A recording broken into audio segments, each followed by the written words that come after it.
राजीव जी, कहा जा रहा था कि डबल इंजन की सरकार बनाइए, मोदी जी का आशीर्वाद पाइए। पहिए बदल रहे हैं, इंजन कब बदलेंगे? अगर यूपी का एक इंजन गया था, जिस लोकसभा में गया था कर्नाटक की, वहां 8 विधानसभा सीटें हैं, 2 में भारतीय जनता पार्टी की जमानत जब्त हुई और 8 की 8 हार गए। प्रधानमंत्री जिन विधानसभाओं में प्रचार किए, उनमें भी जमानत जब्त हो गई। ऐसी स्थिति क्यों बन रही है? उत्तर प्रदेश में भी नगर निकाय के चुनाव में 20 ऐसे जगह हैं जहां भारतीय जनता पार्टी की जमानत जब्त हो गई है। ये बात नोएडा का मीडिया तो बताता नहीं है, और अखबार वालों पर सीबीआई के छापे डाल डालकर इतना भयभीत किया हुआ है कि जो हम कह रहे हैं वो छापिए, नहीं तो ना छापिए। कुछ 26 लोकसभा सीटों पर आप पीछे रहे हैं कर्नाटका में, और उतनी ही आप जीतते थे पिछले बार। तो ये असफलता रिजिजू की कहां है? ये तो पूरी सरकार की असफलता है। उसका ठीकरा अगर रिजिजू पर फोड़ रहे हैं तो ये गलत बात है। हाँ, ये हो सकता है कि जिस तरह वो शिव कुमार को घेरना चाहते थे, उस मामले में किरण रिजिजू कानून के जरिए कुछ कर नहीं पाए। जेल जरूर गए थे शिव कुमार, लेकिन अंततः उन्हें छोड़ना पड़ा। अन्य जैसे लोगों को 105 दिन श्रीमान चिदंबरम जी को रखा गया जेल में, और अंततः कोर्ट ने कह दिया था कि ये तो मामला ही नहीं बनता। वैसा नहीं करा पाए रिजिजू, और शिव कुमार छूट गए। आर्यन खान के मामले में सही हो रहा है, जिस वानखेड़े को नेशनल हीरो बनाकर पेश किया गया था कि वो पूरे देश को ड्रग्स माफिया से अलग कर देगा, वो आर्यन खान खुद एक्सपोज हैं।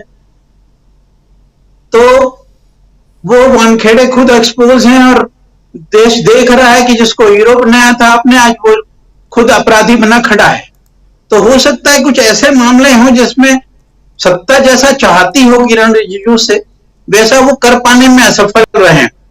इसलिए एक नया प्रयोग किया जा रहा है। और दूसरा फायदा ये उठाना चाहते हैं कि जैसे राष्ट्रपति हमने शेड्यूल ट्राइब बना दिया और कानून मंत्री अब हम शेड्यूल कास्ट बना देते हैं, तो ये मैसेज दें कि देखिए इस जाति वर्ग का हम कितना ख्याल रख रहे हैं कि देश के तमाम बड़े पदों पर उनको बिठा रहे हैं। मुझे नहीं लगता कि सजा मंत्रियों को मिलनी चाहिए। सजा तो इंजन को ही मिलनी चाहिए जो खींच नहीं पा रहा है गाड़ी और डब्बों के पहिए बदल रहा है। जी जी राजीव जी, कुछ और बोलना चाह रहे थे प्रमोद जी? नहीं, मैं इस मामले पर कुछ नहीं बोलना चाहता। खाली एक बात और कहना चाहता हूं कर्नाटका के मामले में, जहां पर 5 गारंटी दी हुई है कांग्रेस ने। सुरजेवाला जी ने आज कहा है कि हम पहली बैठक में उस गारंटियों पर शुरू कर देंगे। इस लिहाज से मैं छत्तीसगढ़ में रहता हूं, यहां पर भी चुनाव है आने वाले 4-6 महीने में।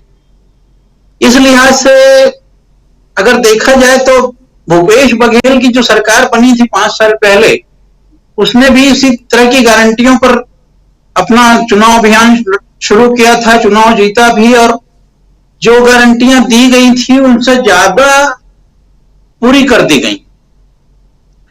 भूपेश बघेल की सरकार गुड गवर्नेंस का अच्छा उदाहरण है। यहां पर बेरोजगारी पूरे देश में सबसे कम है, यहां पर किसान की जेब में पैसा है।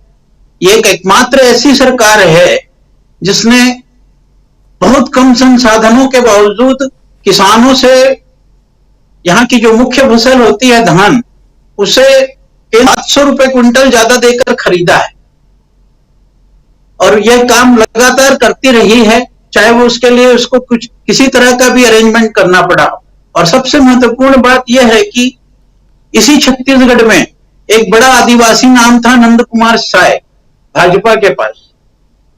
वो भाजपा छोड़ करके कांग्रेस में ज्वाइन कर लिए हैं, बड़े आदिवासी नेता हैं, 3 बार सांसद रहे हैं, 3 बार विधायक रहे हैं और बहुत शैशव काल भाजपा का उन्होंने देखा है और इस राज्य में उस पार्टी को खड़ा किया है।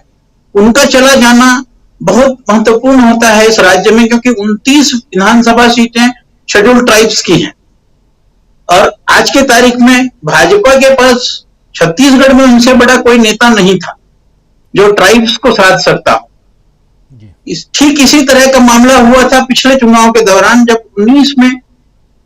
18 में चुनाव हुए थे तो अटल जी की भतीजी करुणा शुक्ला हुआ करती थी, उन्होंने भाजपा छोड़ दी थी और यही कहकर छोड़ा था कि वहां पर अब कार्यकर्ताओं का सम्मान नहीं है, यही कहकर छोड़ा था कि अब वो अटल आडवाणी वाली भाजपा नहीं रह गई है, अब यह तानाशाही वाली भाजपा रह गई है।